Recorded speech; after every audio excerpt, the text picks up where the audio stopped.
Well, good evening and welcome to Tucker Carlson tonight. A caravan of more than 1,000 Central Americans, men, women, and children, is traveling across Mexico tonight.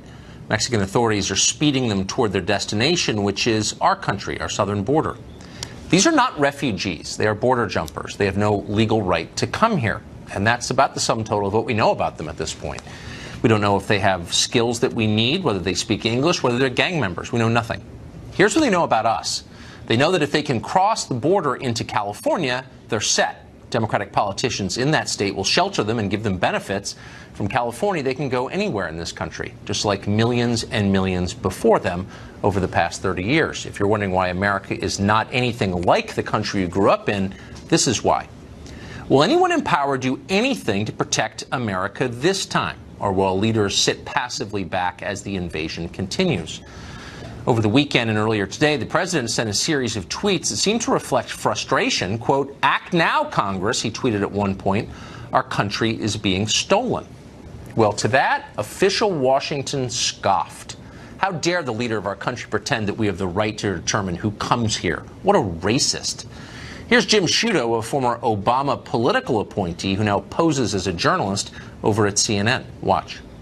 As often happens with issues like this, we enter a fact-free zone. I mean, you got to fact-check the president on this. I mean, first of all, you heard that Fox News rhetoric, an army of migrants. I mean, it's not an army; it's a caravan. It's a group of folks who are seeking asylum.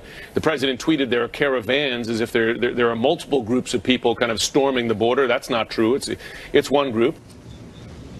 Just a group of folks seeking asylum, or propaganda from the Obama people pretending to be reporters.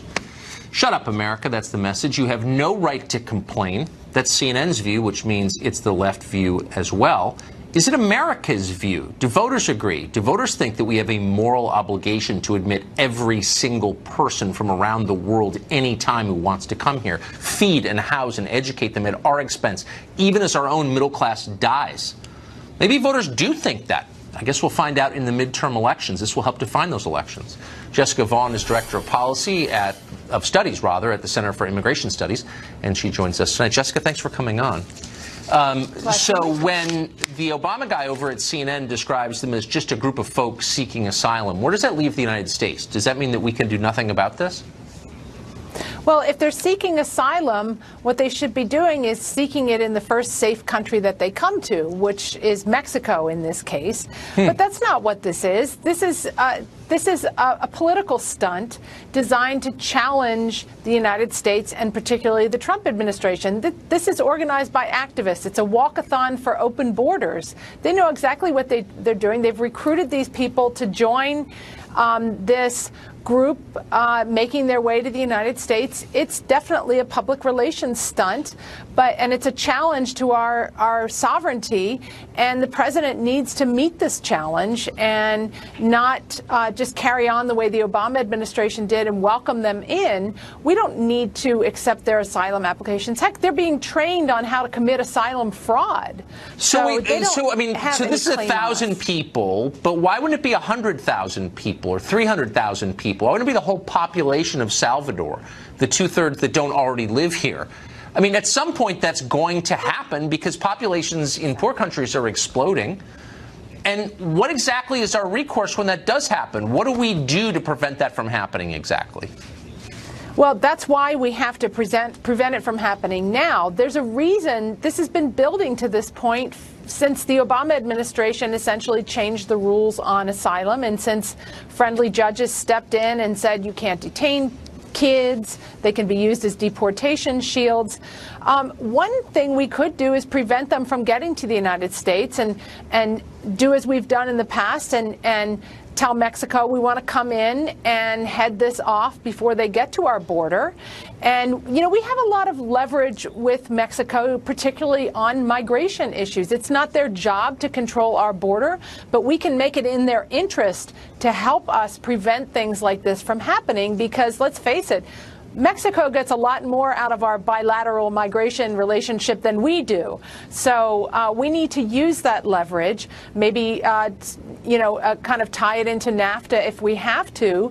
But we don't need to just sit back and stand by while people take advantage of our lack of a secure border. Right, so it may 60,000 become an Americans emergency. died last year from drug ODs, and most of those drugs came from Mexico. So they're a hostile country. They're abetting the movement of these people here. Would it be possible to send the military to our border? I mean, why is this not, honestly, why is this not a hostile act against our country? It is. I mean, it certainly should be taken that way. We could invoke emergency. Declare that this is an immigration emergency that requires extraordinary measures. The federal government has a plan for how to deal with a mass migration emergency. We've done it before, say, when the Haitian boat people came. We sent the Coast Guard out to intercept them.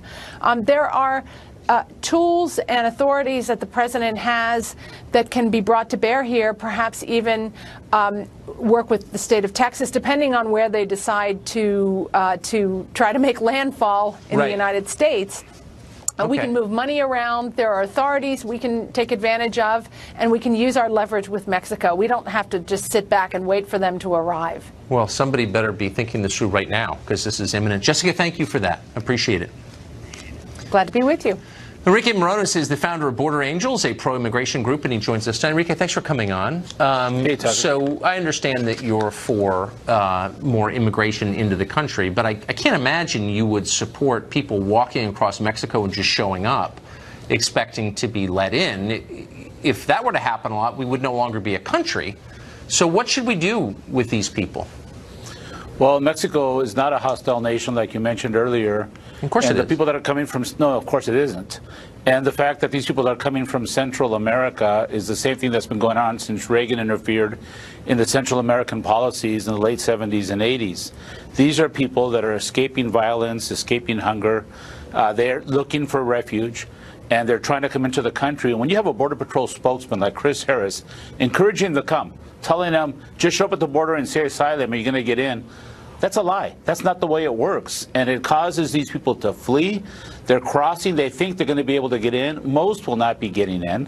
But I'm not really sure why I don't know why you would feel an obligation to defend the government of Mexico, which is abetting illegal immigration into our country, which has been literally for years, which has trained people explicitly with documents that we have on how to get into this country illegally. I don't know why you would be flacking for them. I don't know what's in it for you exactly, but let's stop lying about it. Mexico could stop this right now. Mexico is a very long country. It's a long way from Honduras to Tijuana. They could stop this, but they're not. This is an act of hostility.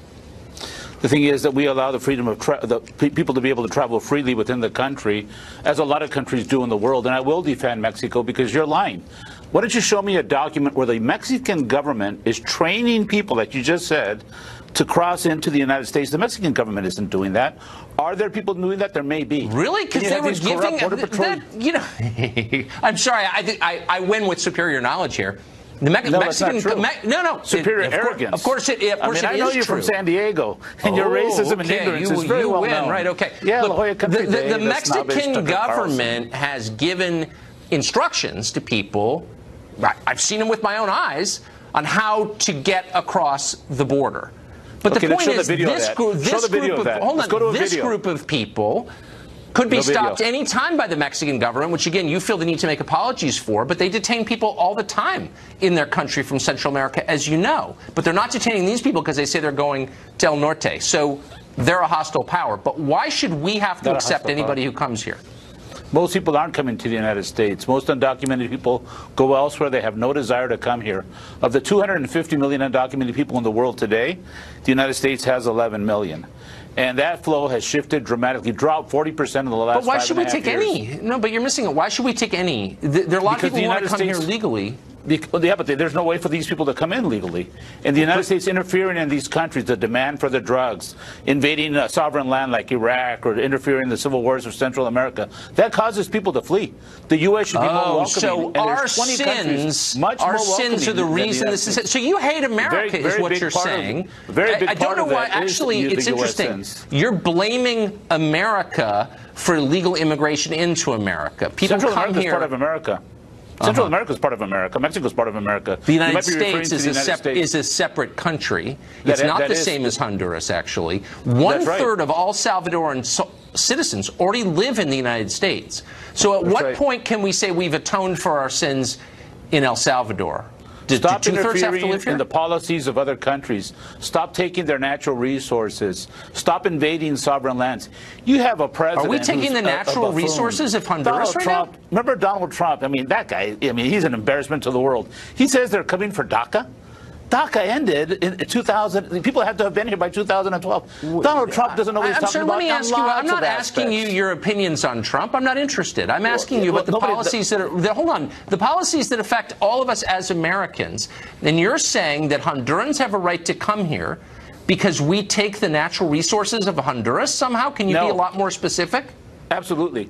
The invasion of the United States of sovereign lands, whether it was the interference in Central America with the Reagan administration. What do we do to Hondurans? Well, have you heard of Iran-Contra? Have you heard of the fact that the United States is the #1 consumer of natural resources from other countries? The #1 consumer in of illegal Honduras? drugs? So these people are coming here to punish us for bad things we did in Honduras? No. Are you representative of people on the left? Is everybody this dumb? The United States has a large what are you talking responsibility. about? And when they invade sovereign lands, when they take from sovereign lands, they should be a more welcoming nation, and they are not. But there's no legal way for the people to come in. They're desperate. People are crossing borders all over the world. I just want to have a rational conversation. They should be able. Yes, we should have one. All right. Yeah, we should have a rational. Get back to me when you can explain what we did to Honduras to deserve this. Thanks, Enrique.